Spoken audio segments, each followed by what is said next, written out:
I've seen a lot of comments over the past couple of days where people are kind of worried about, the actual length that we're going to get in Final Fantasy VII Rebirth, and they're kind of worried about not seeing like Rocket Town, not seeing Wutai. We know Wutai's not going to be until Game 3, but not seeing Medill, not seeing, Bone Village, Icicle Inn, all that kind of stuff. Don't worry about it.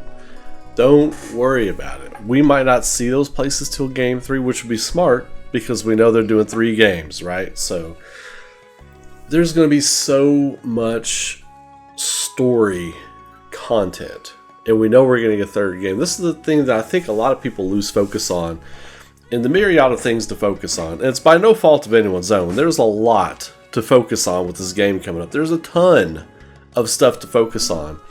The mystery of what's going on with the overarching story, regardless of what side of the fence you fall on that, what you prefer, what direction you want it to go. I have a direction I prefer, but I want them to just take me on a ride. Even if it's a direction I don't prefer, like the Zack being really dead stuff, if they do it right, if they tell a good story for me, I'll actually be cool with it. I just want a good story, I want it to make sense, and I don't want them to lose focus of the core of what Final Fantasy VII is, which is a story of loss and sacrifice and just rising above your own demons. At the core, that's what Final Fantasy VII is. And I really hope they keep intact the whole aspect of, how Cloud has to gain the trust of those around him and lean on them in hard times. I think that's really prevalent today. But a lot of people are focusing on, this game's going to be really, I think it's going to have a lot of fluff. It's going to be pretty short. There's not a lot of locations. Look, there's plenty of locations. The world is huge. And the world is not going to be just a big smattering of just random encounters or whatever. There's going to be little story elements, little outcroppings, villages, people traveling or whatever, all over that world map. They're going to lead to other stories, side story content, good side story content. That's the thing I'm excited most for this game, is the really good side story content. Give me that all day. I'm excited for where that's going, but I don't think we need to worry about the size of this game. It's going to be massive. And even the locations we know we're getting, there's going to be so much happening in those areas. Let alone, I think there will probably be plot and story elements that take us back to other areas. I'm not going to get into all that, but we're going to revisit some locations. It's not backtracking or anything like that.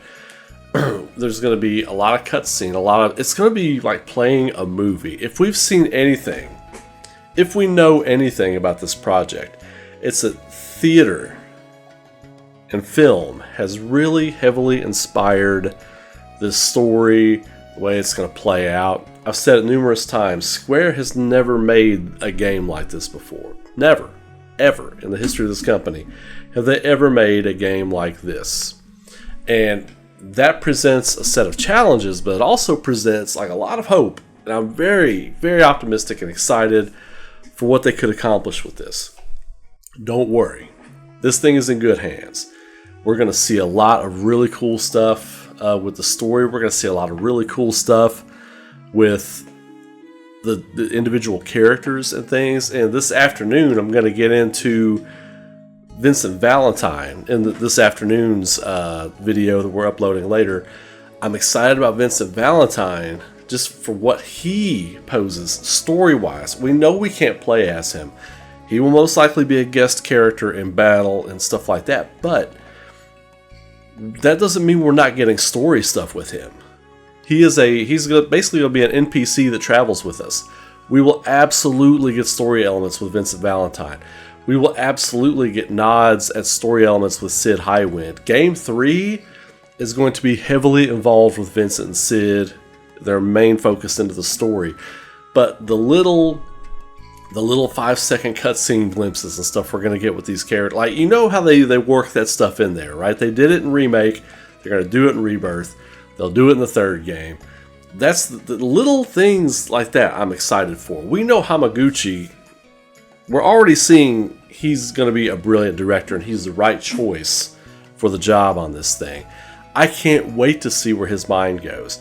And it's not only what we've seen, it's how we've seen him present things. He's up close and personal, up front in front of the camera when he's talking about this project, and he exudes confidence. Like, the guy is brimming with confidence, but he's also a fan. He also has like a bit of a slyness to him. There's a level, like, his confidence. He positions himself as a more confident person than like Nomura and Kitase and people like that. I'd say they all kind of seem, when they're talking, they all kind of seem like they can't get off script and they're hard-lined and I've got to hit these points, I've got to say this, I can't answer that. He doesn't come off that way. He comes off like, you're about to play one of the greatest games you've ever experienced, buckle your seatbelts, let's go. That's how he comes off, and he has fun with it. It's his looseness, it's his fun, the way he has fun, his fun nature. That really gives me a lot of confidence for where this is going. And not only that, but if you take into account some of the little things they've been putting on the blog, like, you know, when they, like, recently something came out, I think it was on their Twitter or on their blog, it was like, when you get to Costa del Sol, you'll be greeted by dancers and all this other kind of stuff. They've added so much flavor and so much context to the world. It's really hard to think that this game is going to be short if you just run through the story, that you're going to get anything other than 45 to 50 hours. That you're going to get anything other than that. If you do everything, you're going to get 100 plus hours. When all three games are said and done, the whole remake saga is going to take you 250 plus hours to go through if you do all the story elements. I've done a video on that before.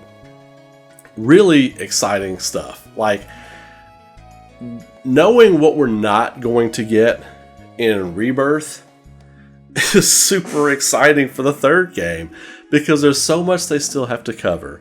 And there's going to be so many other story elements they have to dig into that the third game is probably going to be longer than the second game, which is insane to think about. So I'm all on board. Like, I think we have nothing to worry about the length of this game. The content we're going to have a lot to chew on. We are 2 weeks away. We are 13 days away from playing this thing.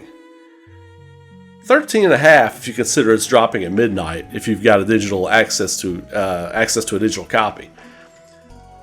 12 and a half days until we are playing this bad boy. I am all of the excited, every bit of it. Like, I am brimming. So post your comments, let me know what you all think about the length and the trajectory of this story of the game, what we could be looking at. And, you know, are you worried about the length of the story and the breadth of the content we're going to get in this, or are you not worried whatsoever? I fall into the latter. I don't think there's going to be anything to worry about with the level of content and story and things to chew on we're going to have in this segment of the story. The second part, Rebirth, here we're going to have a lot to do, a lot of story stuff, a lot of unveilings, a lot of new mysteries at the end of the game, that kind of thing. So anyway, I'm excited. Let me know what you all think. And as always, y'all have a great day. Be safe. Be good to each other. Keep rocking. And I will see you all this evening for the Vincent Valentine breakdown video. So, all right, y'all take care. Have a good one.